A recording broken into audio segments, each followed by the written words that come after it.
Hi, everyone. Welcome to Office Hours. It's good to have you. If this is the first time you've joined us, let me give you a little tour around. You'll notice that you're an attendee. There's also panelists. The panelists generally got here a bit earlier than you did. So we opened the doors actually at 6 a.m. And so you can start at 6. You don't have to. 7 o'clock is when we really get going. But 6 o'clock, we kind of come in, we start having our coffee or tea, and we start chit-chatting about technical things and sometimes less technical things. It's just kind of a nice little way to get started. At 6:30, we distribute the Discord link. This is the one time that you can get into, or the one time every morning that you can get into Discord. Discord is where all the kids go now these days to talk via text. So anyway, Discord has got about 400 of us in there talking about all the things we talk about here. So that drops at 6:30. It expires at 7. So by the time I start doing these announcements, it's already gone. So you have to come back another day. At 6:40, we have people. We start doing mic checks. 6:40 to 6:42, somewhere in that range.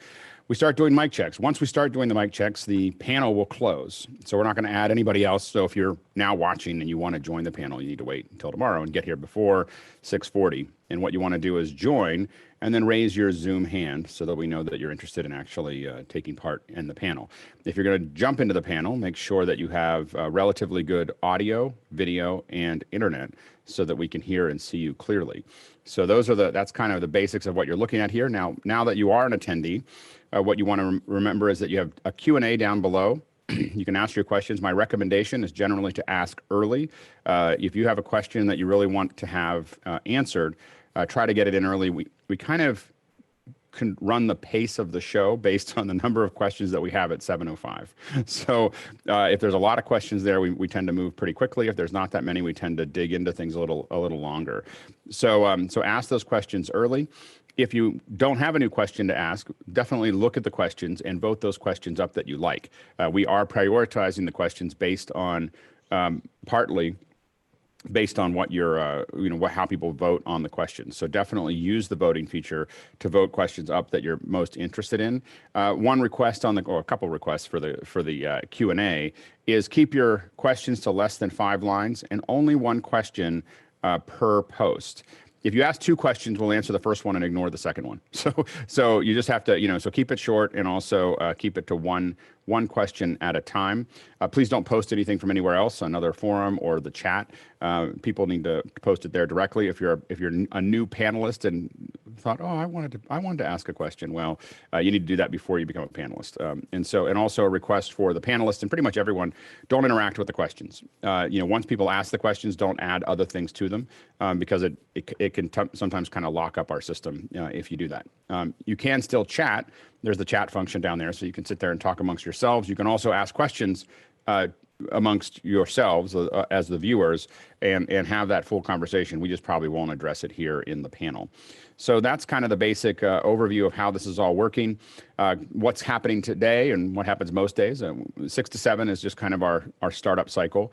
7 o'clock to 8 o'clock is general Q&A, and that's what we're going to be going through. We will prioritize all the Q&A in the Q&A area before we get to the panel. And on most weekdays, we don't get to the panel, so it's usually just Q&A from that Q&A section.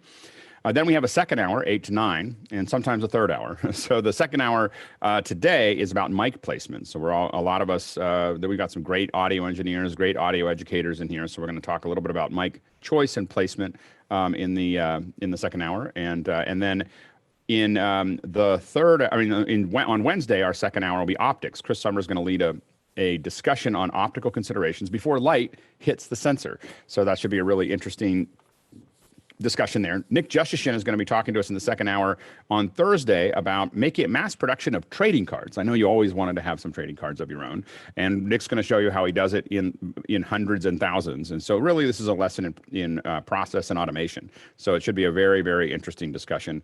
And we have a third hour on Thursday. Oliver Breidenbach is going to be talking about Mimo Live, tips and tricks answering your questions. So 9 to 10 on Thursday. Friday, our second hour is going to be about Wirecast. Jeffrey Powers is going to give us a tour of Wirecast and how he uses it and how to take the best advantage of it. Saturday is the long day. Saturday, we have office hours. We do the question and answer for 2 hours on Saturday and Sunday, 7 to 9. 9 a.m., we're going to have Unreal Engine tips and tricks with Nick Justishin, and we're going to start really challenging people this week to do some of their own Unreal work, so definitely is going to be worth checking in for that. 10 a.m., Steve Bays is going to be talking about deep cuts in Final Cut Pro. Steve Bays used to be the senior product manager for Final Cut, so it's pretty much an incredible opportunity if you're into Final Cut there to learn. Alex Goldner is going to show us how he builds templates in Motion for broadcast at 11 a.m. And Aaron Mailer is going to be answering all your networking questions at noon. So that's kind of what's coming up in front of us. And without further ado, we're going to hand it off to Chris. Chris, what questions do we have? Good morning, Alex. Yeah, there's a lot of activity in the Q&A, a lot of upvoting. Thanks for that. Chris S. says, has a date been set for having the AWS Elemental folks back to talk about their services and hardware?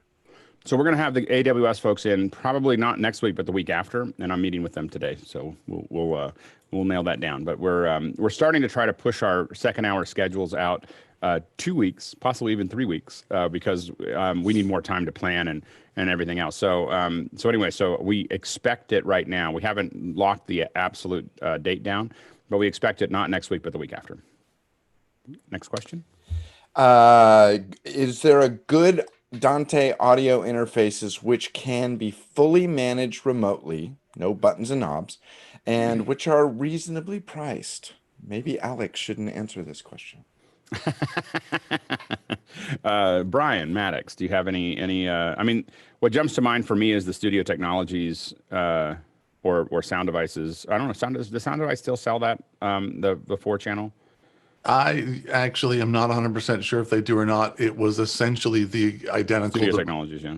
To the, I mean, the question doesn't have quite enough detail to really answer, mostly because do you need 4 channels? Do you need 64 channels? Those right. Are two very, very different things.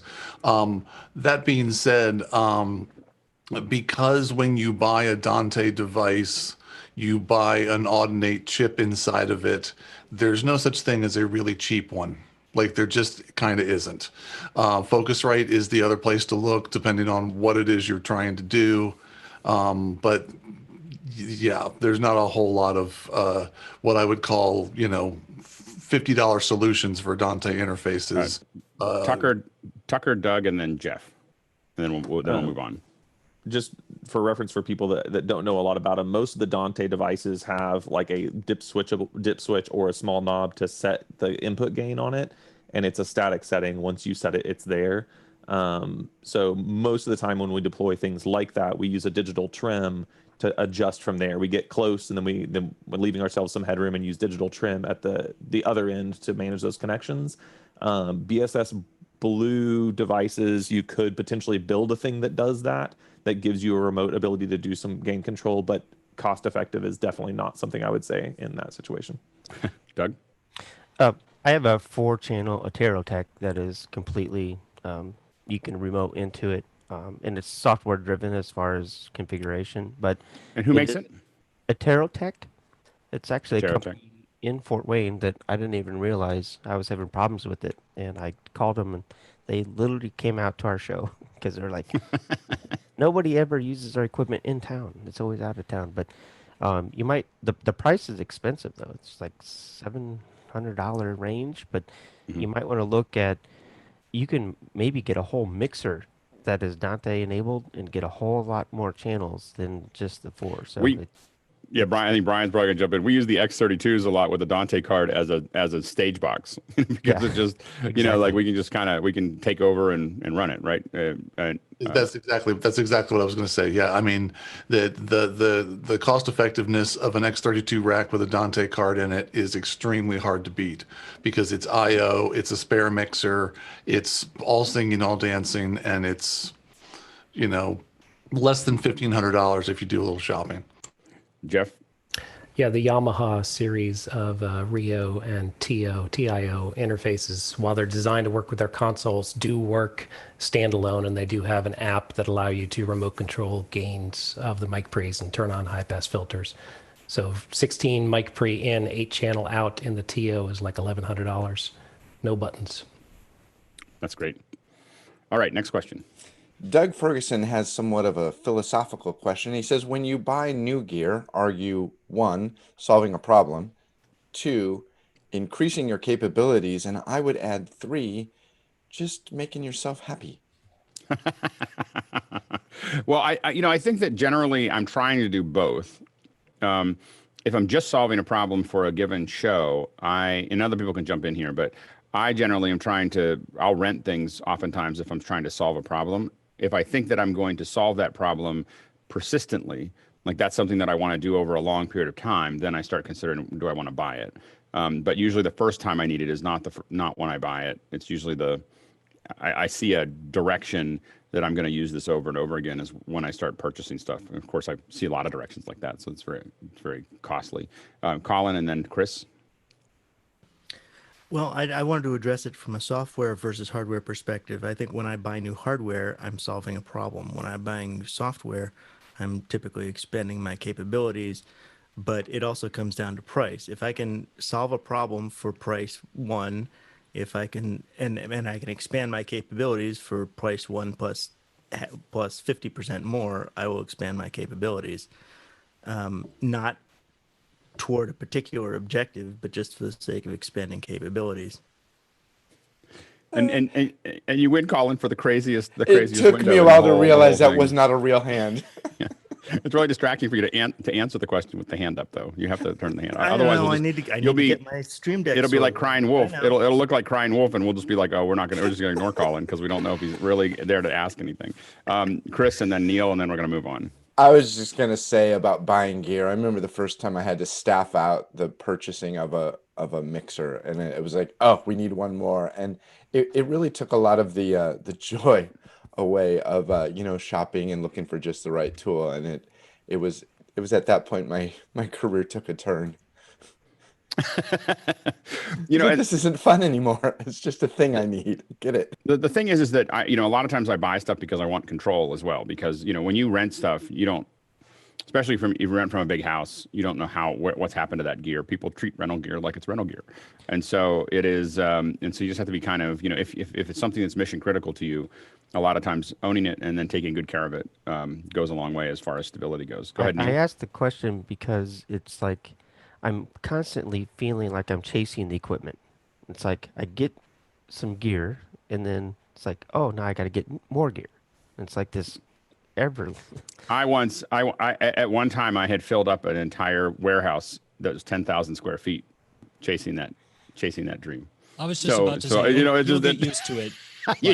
After a while, like like we didn't even have good discussions under $500 at some point. Like, like it was just like we would just buy whatever needed. And then I think it got to bigger numbers, and it just depends on the scale. You just have to know how you're gonna pay for it. The big thing is not getting in too deep. That's what gets a lot of us is my wife going is too my deep partner, too fast. so there is that half of the business. It's good having a limiter. Neil, and then we're gonna move on. We got a lot of questions. Neil, go ahead. For me, one of the things that I ask is this solving more than one problem, or is this gear only solving one specific problem? Because I always try and think about, can I use this for more than just this one direction? Yeah. Right. And if it can only solve one problem if it solves it really, really well. Okay, next question. Let's keep moving, Chris. Alex, has anybody tried the Mozilla conference system?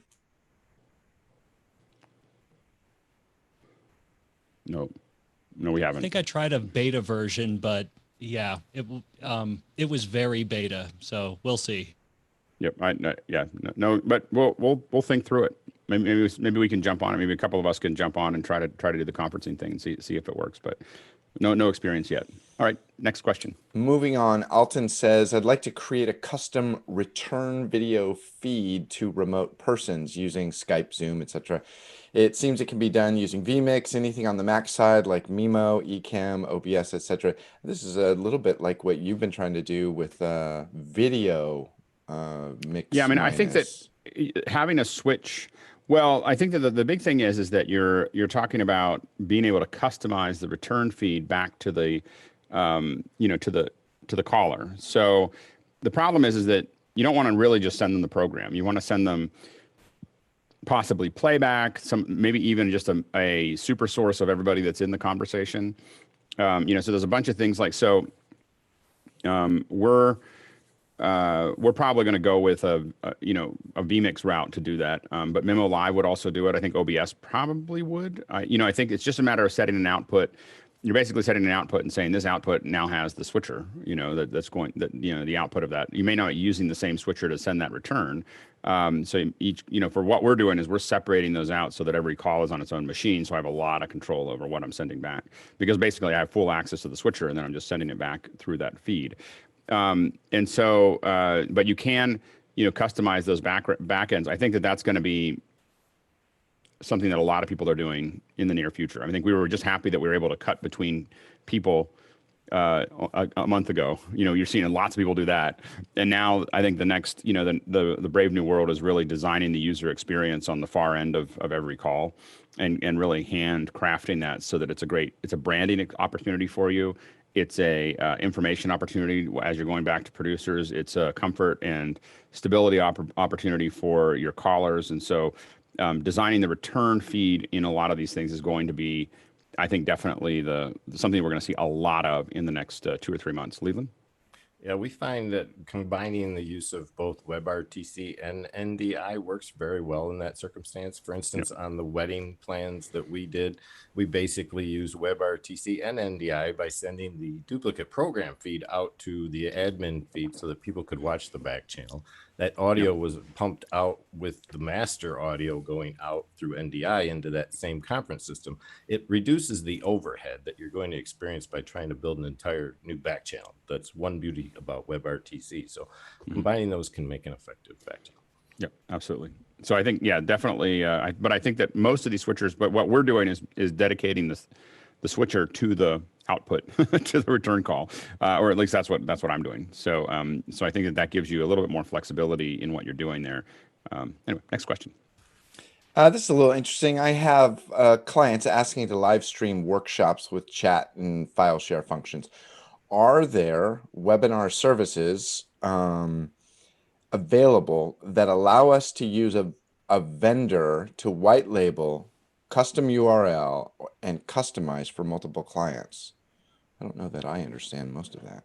Well, I don't know if it's, so I think that the idea is a lot of what Grant and Blue are doing that we haven't, so the idea is that, I don't think there's anybody doing it off the shelf yet, but they're using something like this. A lot of these conference systems have APIs, and I think Zoom probably has one of the most robust APIs as far as being able to customize it. You can't really customize a lot of what's in this experience that we have, but how people get in and out and how they're shown that process is definitely something that's customizable. One of the things that we're working on in the back end of designing right now, but hopefully implementing, is to get the emails that you're getting right now from Zoom and even the login, obfuscate that to a web page, so that when you want to join this group, you are going to go to a web page and just hit join, that it's branded and everything else, and then you're in the group, and so we're kind of working on that and mostly watching what Blue and Grant are doing, and just kind of thinking about that process. But I think that you can use APIs to kind of make it more efficient to get in,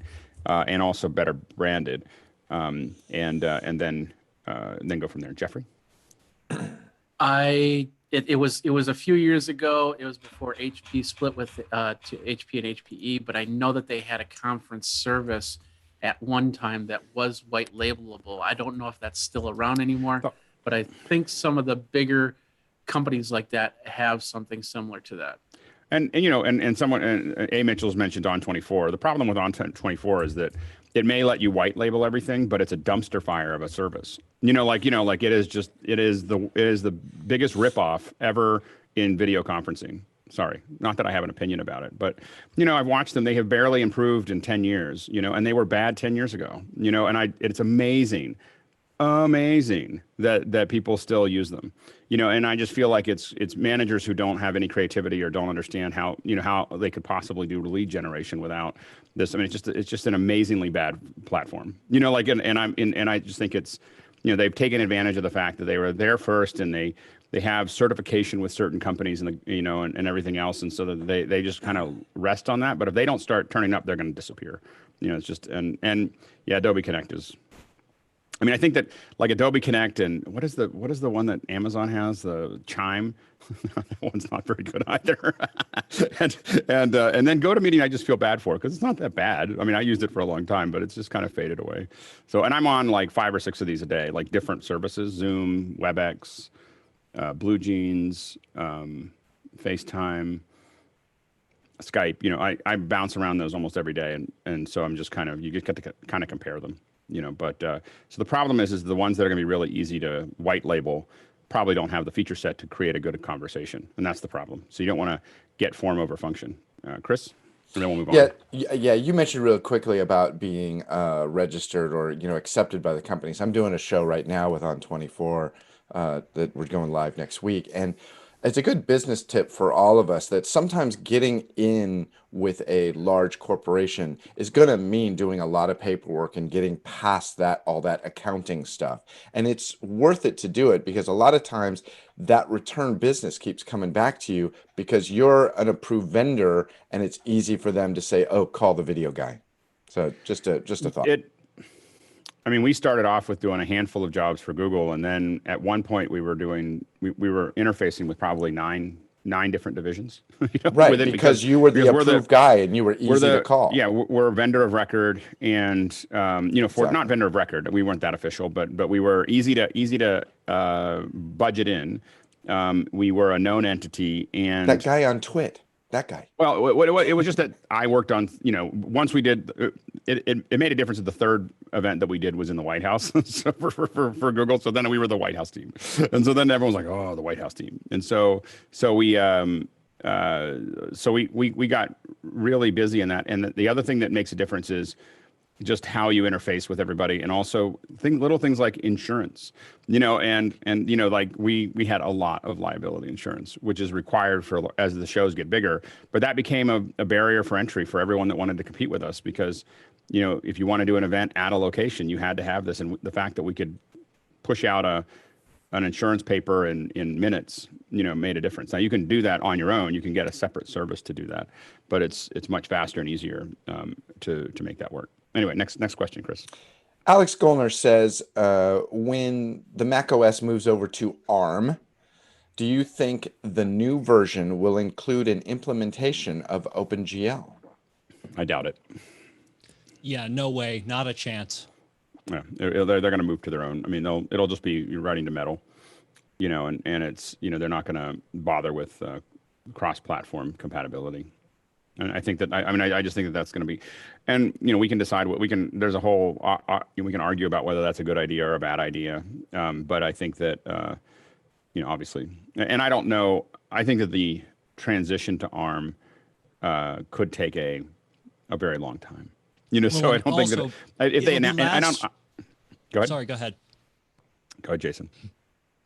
It'll be last for pros. Like, that's the other thing. So, like, don't even think about that. That is so many years from now. It's just, yeah, I think it makes sense to push the 13-inch, or the Airs or whatever into ARM. It probably doesn't make sense to push. I could imagine us getting laptops that work like iPads. They just look and feel like a laptop, but they run on ARM, and they have keyboards and they have interfaces and everything else. But those will be the Air type thing, not the Pro type thing. That's my guess. Go ahead, Chris. What do you think of the marketing that they've been doing over the last year? I can't remember specifically now, but they're iPad commercials where they're definitely. What's a computer? What is it, Mickey? What's a computer? Yeah, what's a computer? The kids saying, what's a computer? I think there's a very definite marketing strategy to change people's mindsets. It's a kindler, gentler version of Mac versus PC. Yeah, that's a good point. It's just making everybody using a computer feel old. I wonder if Justin Long is available. Yeah, exactly. So it's just a less elbow, less sharp elbows version of that. Is to have you just feel like you're behind if you're just using a computer. And I have to admit, I use my iPad more and more every day. I only take my laptop if I think I need it. when I leave, if I really think I'm going to need to manage files. It's mostly, do I need to open something in something like Affinity or Photoshop or, like that type of thing, is really the only time or Final Cut or those types of solutions. Those are the only time I make that decision process. Jason, and then we're going to move on. I mean, at the end of the day, with regards to like the advertising, if you're a pro and you know you need it, no ad's going to change your mind. This is really just, designed to try to convince people who don't know what they need. And they're probably right. It is probably the same as a PC if you don't know what you need. My kids pretty fluidly go from computer to iPads, but they definitely spend more time on iPads than they spend on their computer. It's just amazing to watch them. I mean, and my kids are not just digital native, but iPad native. I have pictures of my daughter, like when she's 2 years old, just going like this, look, going through her little content. Know what they need. And right? but they'll tell you immediately, like, they still need to develop my son's developing on a reel, on a PC, and then he does his Zooms on a Mac, and then he does his, and then he does his other stuff on an iPad, and to them they just kind of fluidly move from one place to the next. Okay, next question. Your kids are destroying the bell curve in their class.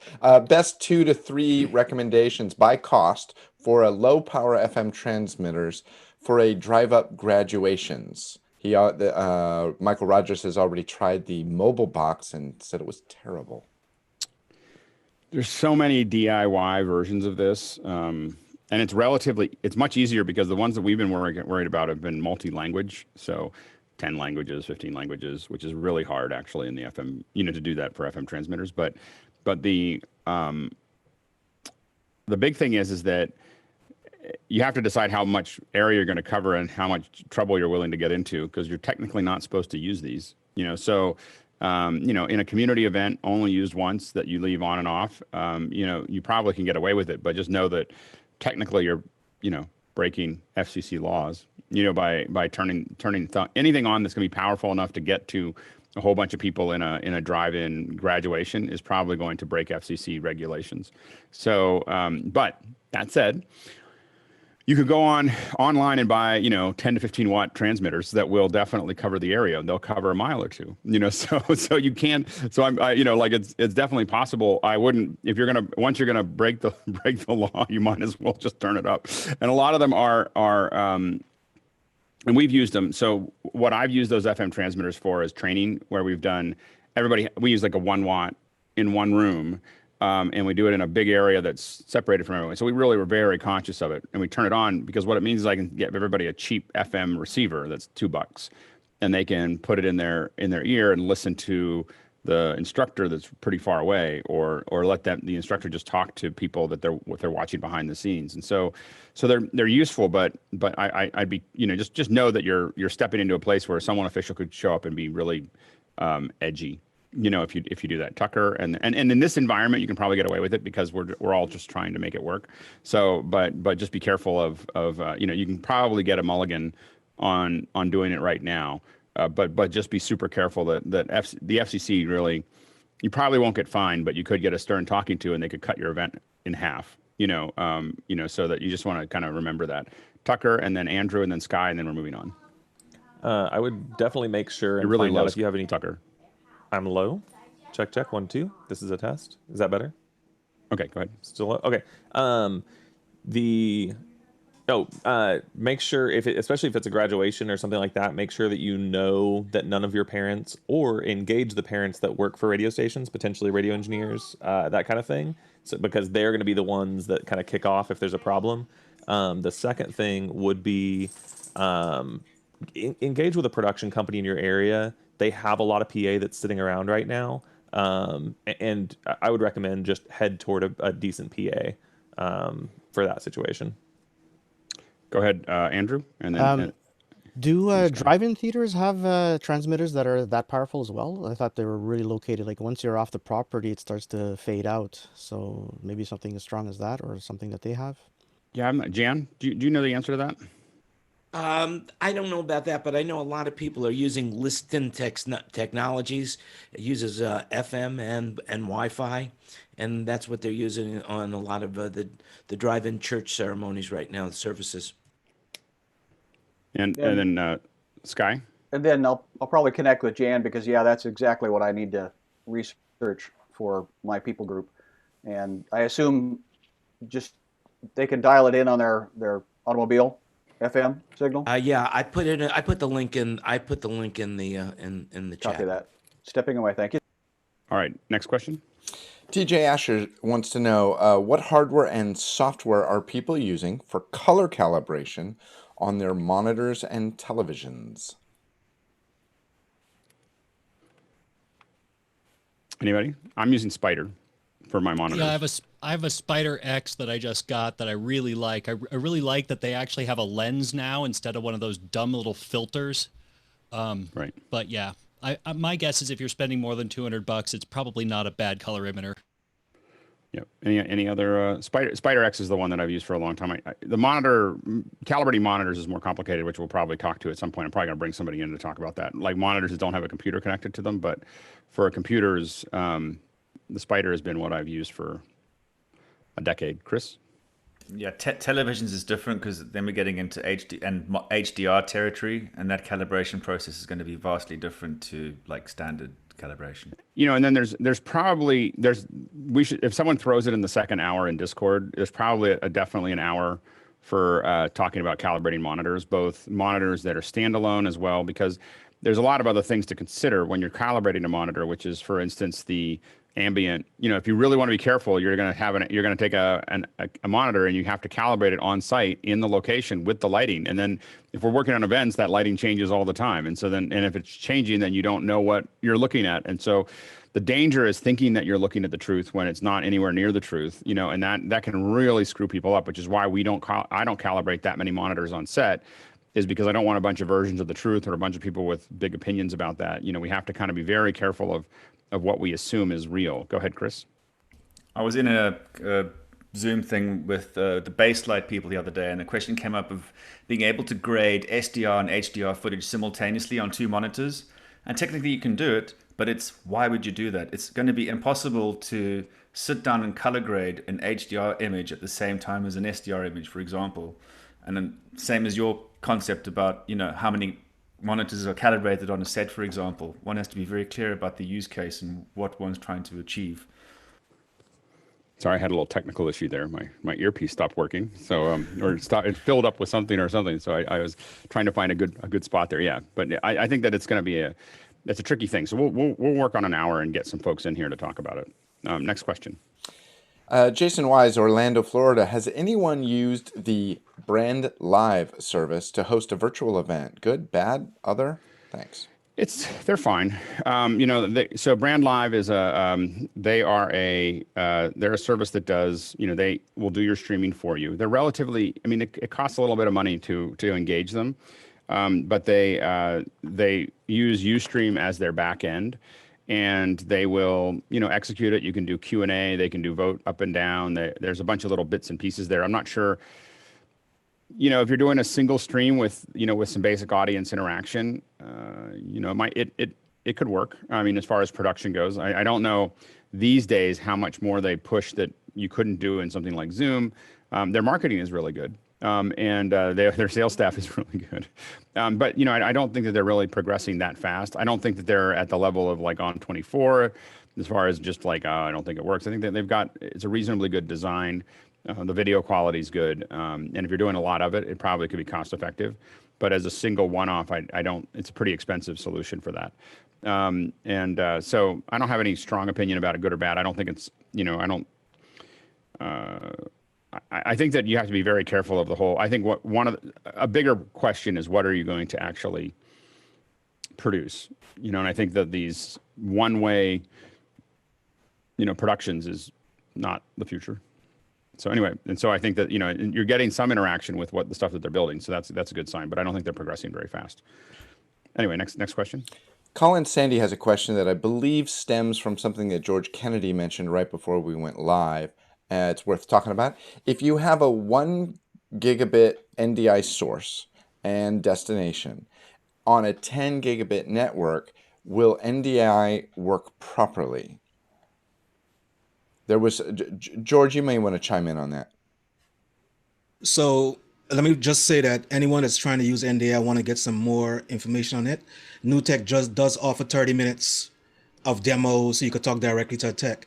From what I understand, and the issues that I had, I do have an OWC dock, and for some reason it was fluctuating between gigabit and 100 megabits. And when I talked to the folks at NewTek yesterday, the idea was that you can't mix and match 10 gigabit and gigabits on the same network. Is going to cause issues. So it was definitely, that was part of my issue, and probably my issue that I had when I switched to my incoming guests. The connection just got lost, and that's where the issues came in. So you need to be careful about how you set up your NDI network, and it's just NDI being able to move around your network with no issues. You have to make sure that you have an MDNS. That's how NDI works with negotiating on your network, and make sure those ports are open. I can't remember the ports offhand, but you need to make sure your ports are not blocked and the ports for NDI are open. So there's a couple of things you need to make sure that's happening. Mike, and then Bill, and then we're going to move on. The issue, I mean, the switches should buffer your network speeds, but one thing you want to do, and Salvador just pointed it out, is when you have it, if you have a device plugged into a your switch at a gig or 10 gig or whatever it is, you change the auto negotiation, the port, turn it off, because it'll hunt around and it could lock into the wrong speed. But if I'm sending it 1 gig to a 100 gig device, the switch should buffer it so you don't lose anything. So that should not be an issue. I would not trust what Newer said. Well, and what I'll say is that NDI is a work in progress, and it breaks a lot of normal rules, and so I think that you probably have to be super careful about the infrastructure that you put it on, just because it's not really following a lot of network protocols to do what it's doing. Bill, go ahead, and then next question. Hey, George, anytime you have 10 gig and a 1 gig on the same PC, you have to make sure that the paths are statically identified, because the packets can hop between the two, and that causes a lot of confusion on your receiver. So if you have an NDI source, just go ahead and specify that path by an IP number. That's great. Chris, next question. Alex, I think you're really going to love this one. Can anyone recommend a good quality, pro-level audio mixer with auto attenuation up to 6 channels for live events for a single operator? Ready for this? No budget limit. CL5. Hey, PM7, you can keep going up. I thought you'd like that. Yeah, exactly. There's a whole bunch of we can go. With no. But I mean, I think that for what you need, Brian can probably jump in, but X32 will do that, right? Yeah, and I will say I'm not exactly sure what they mean by auto attenuation. So if that means like an auto mix function, I think I would read that as a Dugan. I would too. An X32 would do that just fine. An MR18, if you wanted to say Midas on it, will do that just fine. A mix pre 10 has the auto mix in it, and it's really tiny, and you can get a MIDI controller for it. So there's a lot of there's, for what you're asking, even though there's no limit to the money that we would love to spend for you.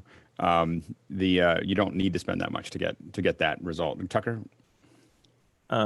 I would, depending on skill level of the technician and complexity that you need in your workflow, by far, I think the most straightforward, easiest to deploy system for any tech is the Allen & Heath QL16. It's just very, very straightforward and has a really good. Agree. Yeah, Which is funny because I find I have a couple Allen & Heaths, and I find them to be, maybe just because I spend too much time inside of X32s and Yamahas, that I find them I'm always like, what? So, but maybe it's just that I haven't spent enough time with the Allen & Heath. We had one in our studio for a long time, and then we switched it out for a QL. Having spun people up in multiple different, Yamaha, the X32s, the Allen Heath, several different mixer types, the quickest from somebody that has no information about audio in general at all to I can function in a show, the QL16 is definitely the winner. Yeah, and I think that the issue for me is that finding engineers, almost every engineer that I work with spends most of their time either in the Yamaha or Behringer world. Like that's the Allen Heath tends to be more of it might be easier to get the people up to speed, but it's more of an edge case as far as finding engineers for it. I mean, at least that's been my experience is that, like, if you say, we're using a QL1 or an X32, they all know how to do that. If you say you're going to use an Allen Heath, I'll check the manual. Yes, this guy.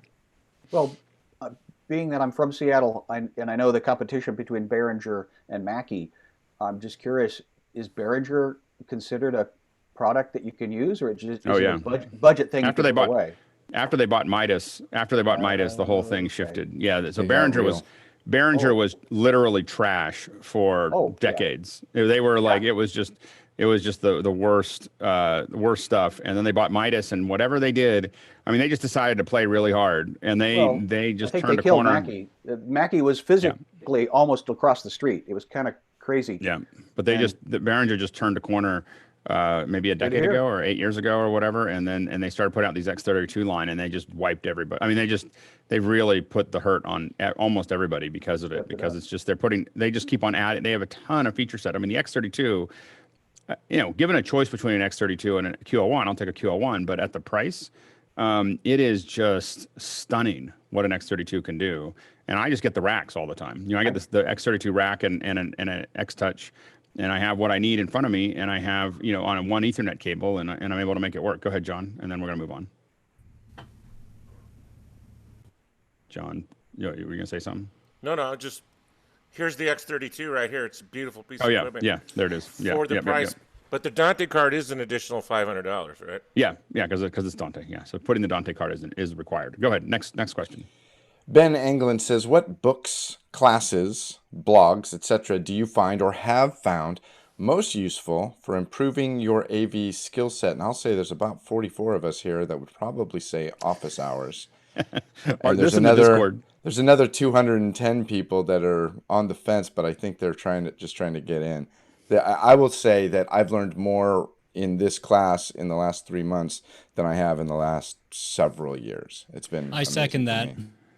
Well, and I think that what we're doing, I think the hard part is what we're doing is really hard. This is why we had to do it every day, or why we've had to do it every day, and why we're working on it and why we're constantly improving it is because what we're building I was mentioning this on Twitter this morning, but what we're building is a kind of a highly scalable peer-to-peer training system that requires a heterogeneous mix of talent sets. And that is, like, everyone thinks of monoculture training. You're going to go and learn about, a whole bunch of audio engineers are going to get together and talk to each other, and that has its own value, and we want to build some more stuff around that. But the fact that all of us have different backgrounds and different experiences, and then we're up here sharing that is, there's so many of these questions. Like if I was up here just answering everybody's questions by myself, it would not be, no one would stay. I mean, over a long period, some people would stay, but not very many.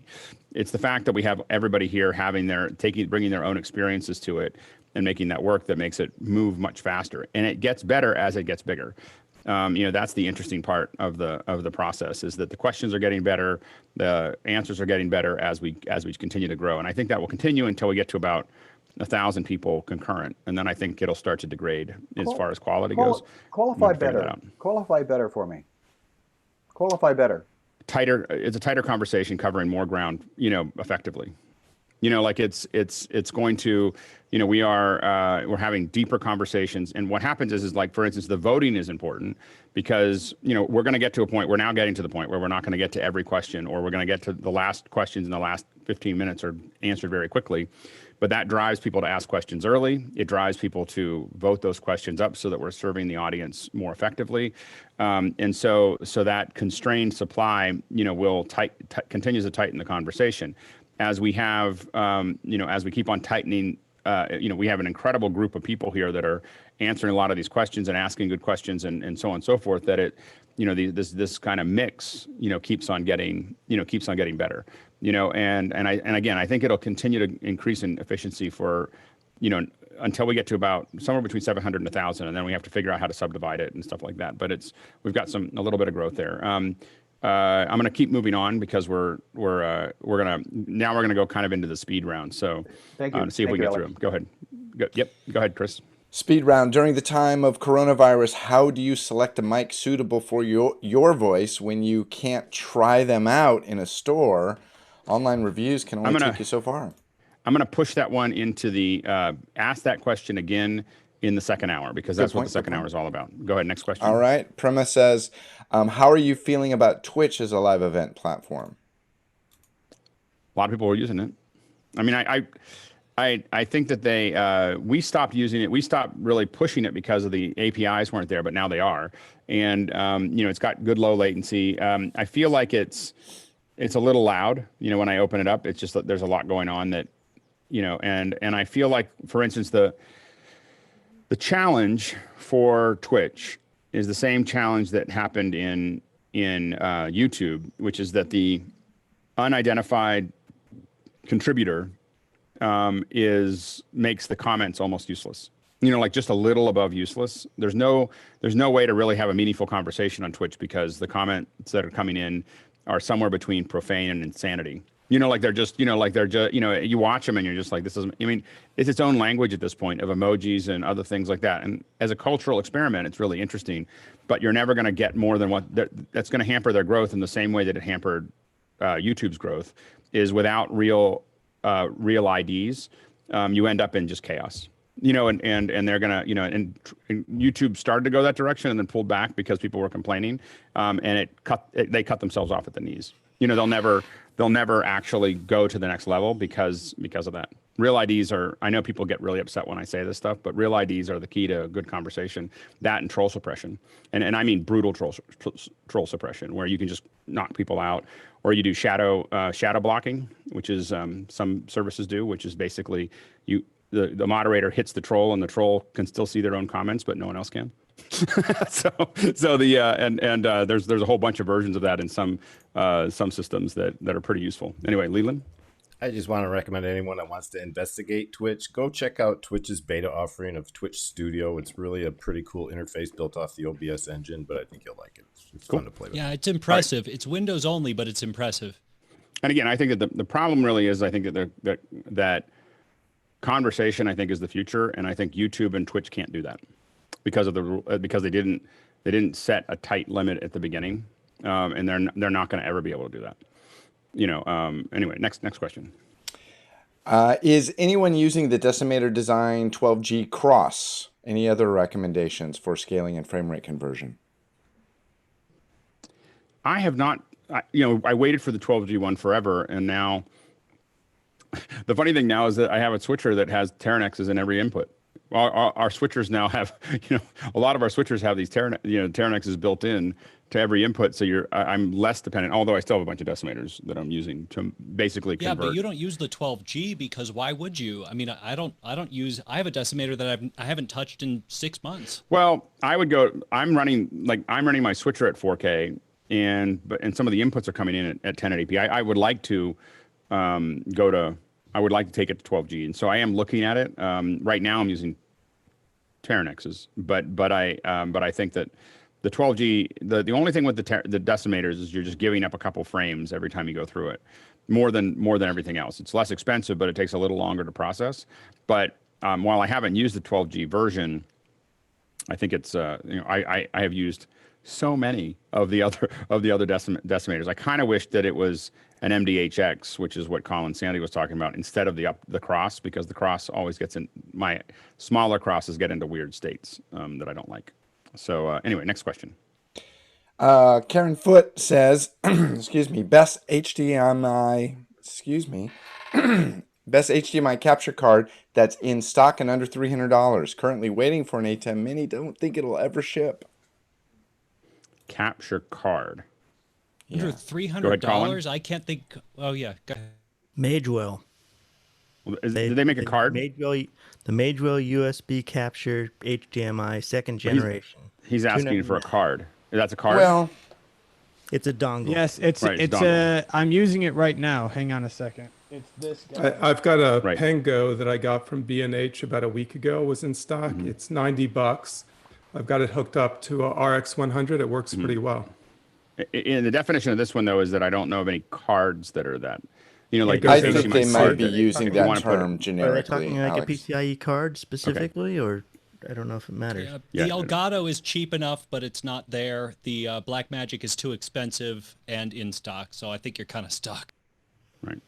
Yeah. George, and then we'll move on. Mickey. My recommendation right now, I know it might be a little bit expensive, but just grab yourself a Sonic external enclosure and grab one of the Blackmagic recorders. It's just SDR or HDMI in, and next month you could get rid of the card and get something else. Okay. Mickey, and then we'll move on.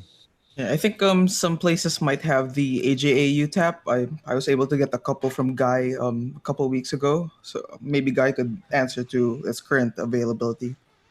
Yeah, those are tough to come by. We do have a new product that I talked about 2 months ago. That's just a basic HDMI capture. It's USB-C, but it actually includes a regular USB cord as well, and it's $149. But it's got 4K pass-through, so if you have a 4K camera and you want to monitor it in 4K, you can still do that.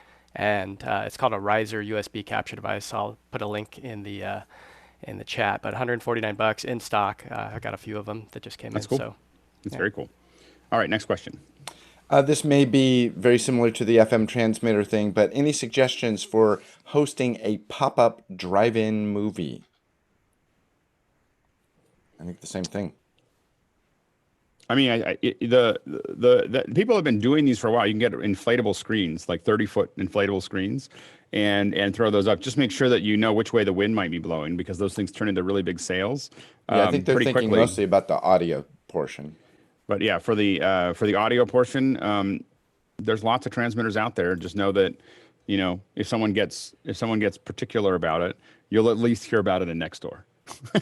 and but I think that just know that FM transmission is not something that generally it is generally frowned upon among the FCC official folks. And so I grew up in the country, we used them all the time, but we were in the middle of nowhere, and so it didn't matter. But if you go into anything that's at all congested, you can have issues.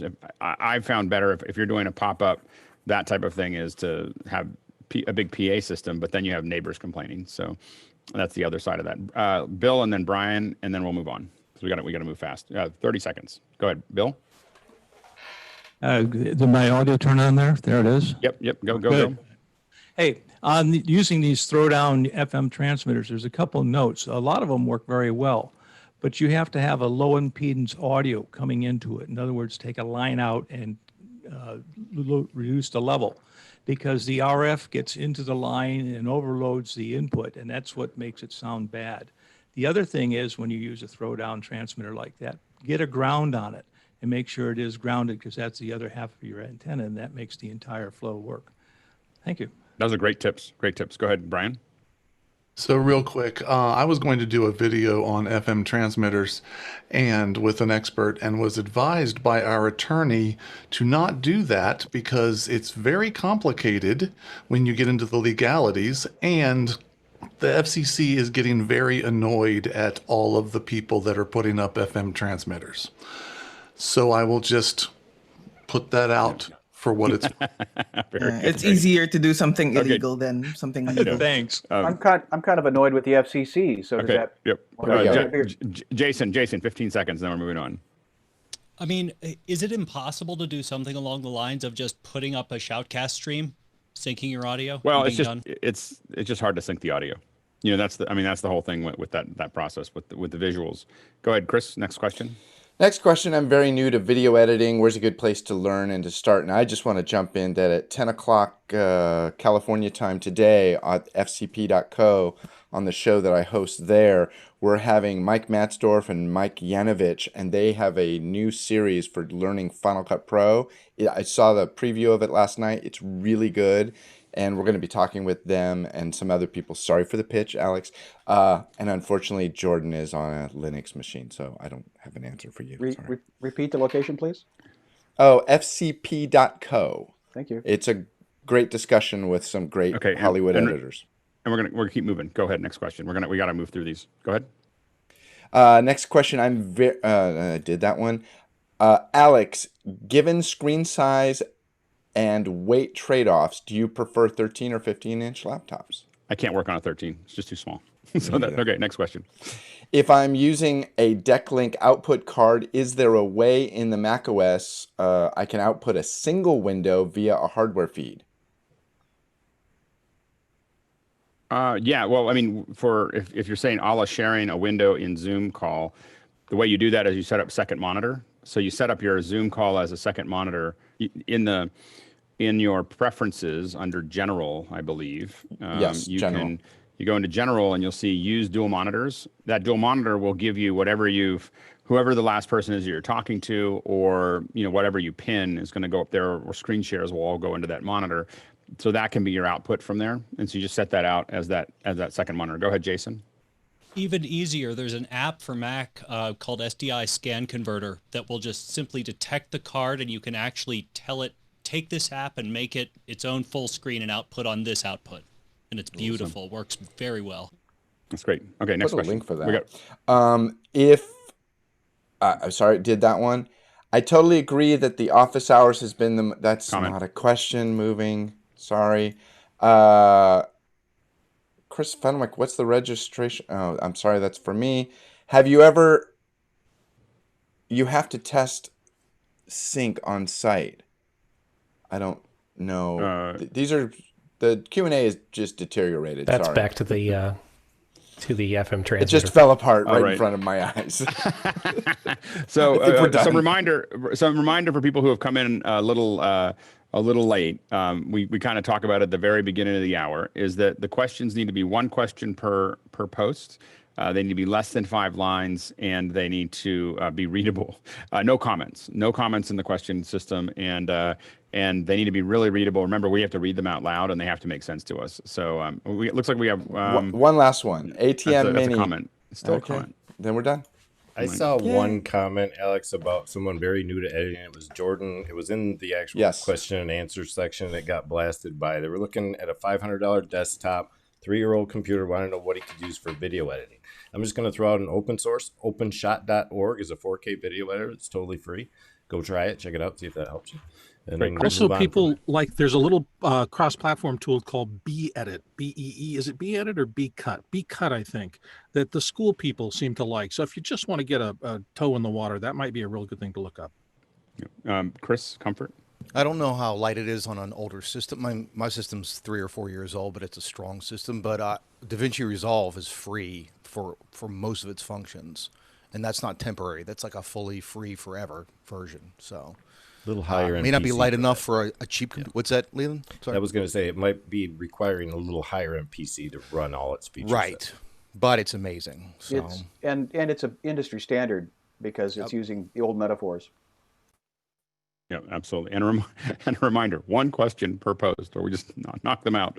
We just have to, yeah, I'm going to have to dismiss more liberally, I think. Sorry about that. And it's mostly, so a lot of it, just so people understand, is that you create structure so that you can keep scaling. So for us to keep on having this get bigger, we have to create the foundation and the bar. We can't have the walls anywhere we want them. We have to have them in certain areas, and the wet walls have to go in a certain area. And all these things have to be kind of laid out so that we can keep getting bigger. So if you're there and you're frustrated that we're not answering your questions, you need to put the questions that you want us to address into the quick Q&A, but then you also have to have it be okay, so you just referenced a wet wall in a discussion about AV technology. That's impressive. I always know where the wet wall is. Anyway, all right. So let's we can go ahead. A Mitchell's got a couple. What's your registration for your audio chats, Brian? Just posted it in the chat. Okay, and then Tucker, what's the info on your Unity chats? Is there any? I think most of these can be found in Discord. I think Tucker stepped out. If you can figure out Discord, but that's a different. Oh, just jump in. Don't be scared. Just register. Just register. I'm there. No, I'm there. I'm in. I need to spend some time with the box. That's it. I didn't know what it was. I had never used Discord before we set up the server. So it was about 5 or 10 minutes talking to Phil and a couple other folks and Steven and Chad. We'll be calling Oracle Phil soon. Yeah, so I really like it. That's They great. have a nice Yeah. dialogue going on there, and Okay. developed early. Yeah, that's good. All right. So now we are shifting gears. We are going to move to mic choice and placement. And it just seems like it's a question that kept on coming up, and it's, I think, an important question. And we don't. This is really a discussion. So this